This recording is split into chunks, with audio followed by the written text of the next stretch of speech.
আমি আমাৰ জীৱনটো শান্তিত কটাব বিচাৰোঁ, আমাৰ প্ৰতিটো পল আনন্দত পাৰ কৰিব বিচাৰোঁ, কিন্তু এইটো কৰিব নোৱাৰোঁ কাৰণ হৈছে আমাৰ ভয়, আমাৰ বিষয়ে কোনে কি ক'ব, কোনে কি ভাবিব।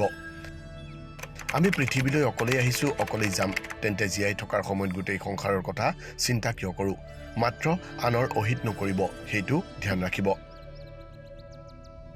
আপুনি যেতিয়া আনন্দত নাচিব, এনেকৈ নাচিব যেন কোনেও আপোনাক দেখাই নাই, আৰু যেতিয়া গাব, এনেকৈ গাব যেন কোনেও শুনাই নাই। যদি আপুনি জীৱনৰ কেইটামান পলো এনেদৰে জীয়াব পাৰে, তেন্তে আপোনাৰ জীৱন সফল হৈ যাব। সফল মানুহৰ জিলিকনিহে কেৱল আনে দেখে, কিন্তু তেওঁলোকে কিমান অন্ধকাৰত খোজকাঢ়িলে সেয়া কোনেও নেদেখে। ভাগ্য নহয়, কৰ্মত বিশ্বাস কৰক। জীৱন ভাগ্যৰে নচলে, ভাগ্যও তেতিয়াই চলে যেতিয়া কৰ্মৰ চকৰি ঘূৰে। নিজৰ মনে বিচৰা সফলতা পাবলৈ হ'লে সংঘৰ্ষ কৰিবই লাগিব। যি ব্যক্তিয়ে সদায় সংঘৰ্ষৰ বাবে তৈয়াৰ হৈ থাকে, ভাগ্যইও তেওঁৰেই লগ দিয়ে।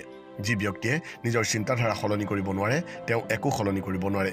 যিয়ে সপোন দেখে আৰু সেই সপোন বাস্তৱায়িত কৰিবৰ বাবে যিকোনো মূল্য দিবলৈ সাজু থাকে, তেওঁহে জীৱনত সফল হয়। যিমানলৈকে ৰাস্তা দেখিলে সিমানলৈকে যাওক, আগৰ ৰাস্তা তাত পোৱাৰ পিছত দেখা পাবলৈ ধৰিব।